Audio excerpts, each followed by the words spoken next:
Assalamualaikum warahmatullahi wabarakatuh. Kembali lagi dengan problem solving YouTube channel.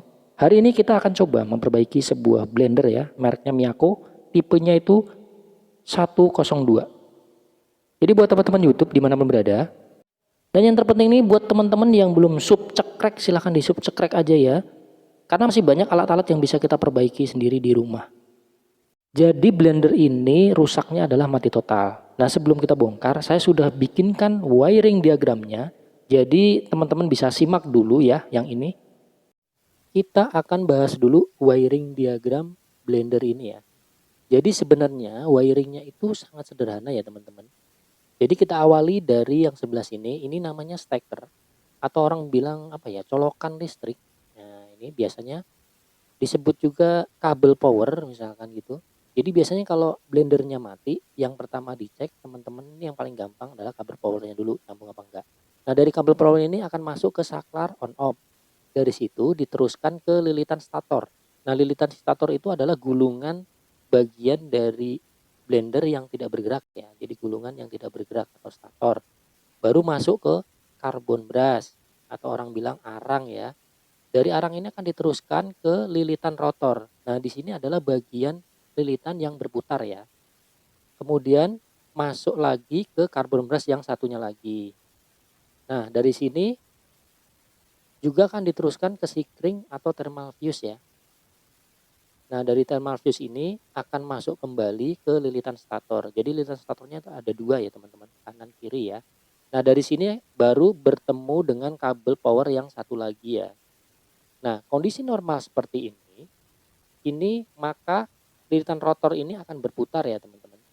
Nah, untuk mengetahui apabila terjadi putus di salah satu tempat, maka lilitan rotor ini tidak akan berputar. Nah, dalam kondisi normal seperti ini, maka sebenarnya kita bisa melakukan pengukuran ya. Kalau misalkan normal, maka antara kabel power ini harusnya ada nilai resistansinya karena mereka terhubung ya, terhubung secara tidak langsung. Nah, ini bisa kita ukur menggunakan multitester. Teman-teman bisa menggunakan multitester digital atau analog. Nah, kebetulan saya menggunakan yang analog ya, yang pakai jarum. Nah, teman-teman bisa melakukan pengukuran di area ohmmeter ya. Nah, di area ohmmeter di bagian sini, teman-teman bisa menggunakan kali 1, itu pun sudah terlihat nilai resistansinya. Selanjutnya kita langsung saja ke TKP. Langsung aja kita buka bautnya. Untuk membukanya ini sedikit dicongkel ya, karena memang ini ada klipnya. Dan ini adalah penampakan setelah kita buka tutupnya, dan di sini terlihat sebenarnya sudah ada kelihatan yang putus. Tapi di sini saya akan mencoba menunjukkan bagaimana cara mengukur seluruh komponennya ya, ketika blender itu mati. Pertama-tama kita lepas dulu switch on off-nya, dan karena sudah kita pegang langsung aja kita ukur ya, apakah switch on off-nya ini masih bagus.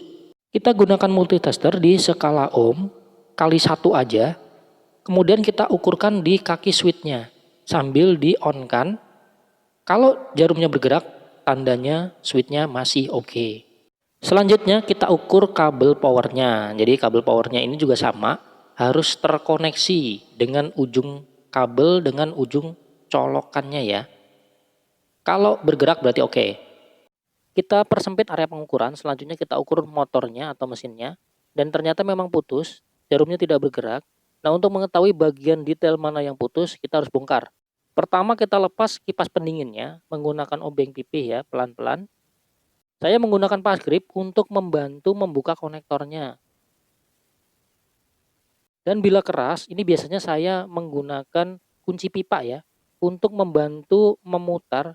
Dan untuk putarannya itu adalah ke kanan ya teman-teman. Seperti halnya kita membongkar kipas angin.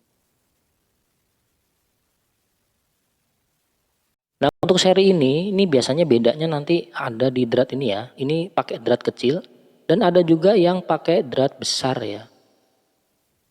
Selanjutnya tinggal dilepas aja baut yang mengikat mesinnya. Komponen selanjutnya yang kita ukur adalah fuse ya. Jadi fuse ini memakai 5 ampere 105 derajat Celcius. Nah, ini teman-teman bisa melakukan pengukuran dengan cara yang sama ya. Jadi menggunakan multimeter di skala ohm. Kemudian kita ukurkan di kaki-kaki fuse-nya. Kalau masih bergerak, itu tandanya fuse-nya masih oke. Selanjutnya kita ukur dari carbon brush ke carbon brush ya. Jadi ini sudah mewakili pengukuran untuk carbon brush seset dengan rotornya ya. Jadi kalau masih bergerak seperti ini, artinya rotornya dan si carbon brush itu sendiri masih oke. Sehingga tersisa satu bagian lagi, yaitu lilitan stator ya. Dan untuk lilitan stator ini ada dua ya teman-teman, kanan kiri. Dan cara pengukurannya juga sama, bisa diukur di ujung-ujungnya. Dan khususan untuk blender yang sedang saya tanganin ini ya, jadi ini udah ketahuan bahwa statornya yang ada yang putus lilitannya. Nah di sini keputusannya ada di teman-teman ya. Kalau memang kejadiannya sama, teman-teman mau nggak mau ribet ya berarti videonya cukup di sini. Langsung aja dibelikan mesinnya, itu di toko online banyak. Ketik aja Dinamo Blender Miyako, nanti akan muncul ya. Itu ada yang jual 70, 80, sampai 90 juga ada. Nah kalau mau dioprek, teman-teman bisa lanjutkan videonya. Bagaimana cara memperbaiki lilitan yang putus. Yang mau lanjut oprek ya langsung aja dibuka mesinnya, kita lepas bautnya. Terus jangan lupa diingat-ingat posisinya, bila perlu divideokan. Selanjutnya kita lepas semua komponennya, kemudian diamankan bagian-bagian komponennya, terutama yang kecil ya. Sebelum kita lanjutkan untuk memperbaiki lilitan stator tadi ya, kita juga harus cek dulu angkernya apa memang masih bagus. Pastikan tidak ada yang gompal-gompal ya, nanti kalau ada yang gompal nanti hasilnya juga sudah tidak maksimal. Kalau memang sudah gompal sebaiknya ya ganti mesin aja ya. Sehingga tersisalah bagian lilitan statornya. Jadi bagian ini yang akan kita coba perbaiki dengan digulung ulang. Dan ini sudah saya potong ya teman-teman untuk mengetahui jumlah lilitannya. Jadi ini udah saya hitung tuh sekitar 250 lilitan. Sedangkan teknisi blender itu sering banget itu ngegulung itu di atas 300 sampai 350 ya. Untuk menghitung kebutuhan dari kawat emailnya, kita coba timbang. Ini untuk yang sebelah kiri aja itu 23 gram. Jadi kanan kiri itu ya anggap aja 50 gram ya. Jadi setengah on. Nah ini satu onnya itu referensi di toko online itu sekitar 20.000. Langsung aja ini kita bersihkan bagian statornya dari kawat email yang lama. Nah untuk ukurannya saya menggunakan 0,35 dan saya akan coba lilit berdasarkan referensi dari teman-teman teknis yang lain itu sekitar 300 sampai 350. Ini saya mau lilit 300.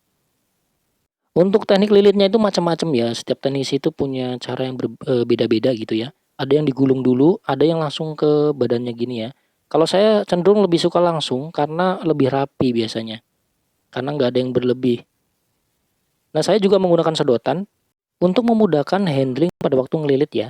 Dan jangan lupa disiapkan bolpen sama kertas. Setiap 10 putaran itu dicoret aja satu untuk memudahkan menghitung 300 lilitan tadi.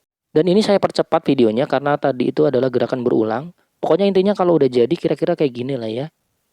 Jadi akan lebih rapi. Nah untuk memasang kabelnya ini teman-teman harus kerik dulu kawat emailnya agar bisa disolder. Setelah dikerik langsung kita solder dulu ya. Pastikan ada timah yang nempel di kawat emailnya. Baru kabelnya bisa kita pasang dengan cara dililitkan. Setelah dililitkan, kemudian kita kasih timah solder. Untuk kabelnya tinggal dirapikan sesuai dengan posisinya.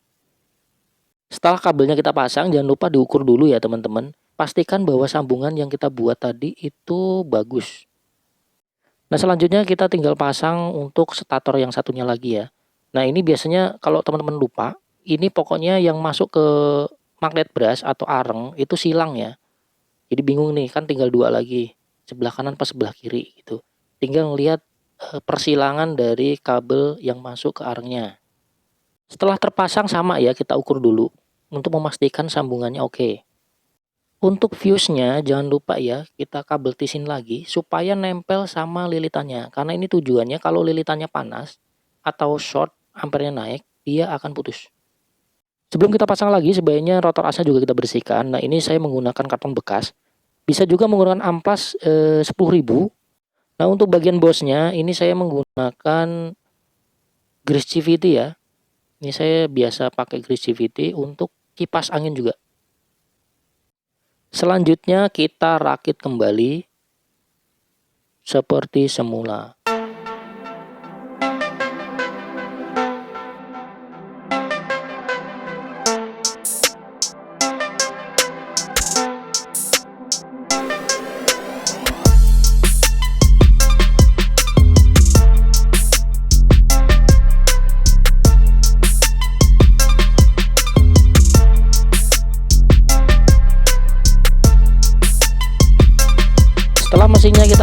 jangan lupa diukur lagi ya teman-teman, untuk memastikan bahwa mesinnya sekarang udah oke. Nah ini sudah ada nilai resistansinya, saatnya kita pasang.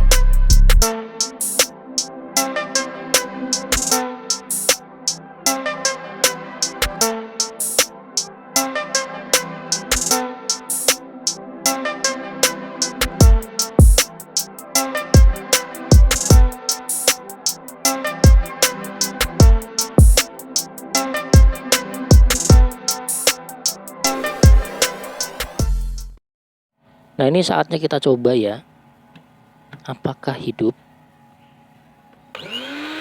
Nah ternyata sudah hidup kembali dengan normal ya teman-teman, dan terdengar masih halus ya. Dan kalau ini memang menjadi profesi ya, jangan lupa casingnya dicuci pakai sunlight biar mengkilat, biar pelanggannya suka. Dan video ini semoga bermanfaat buat teman-teman semua. Jangan lupa subscribe, like, dan komen. Terima kasih.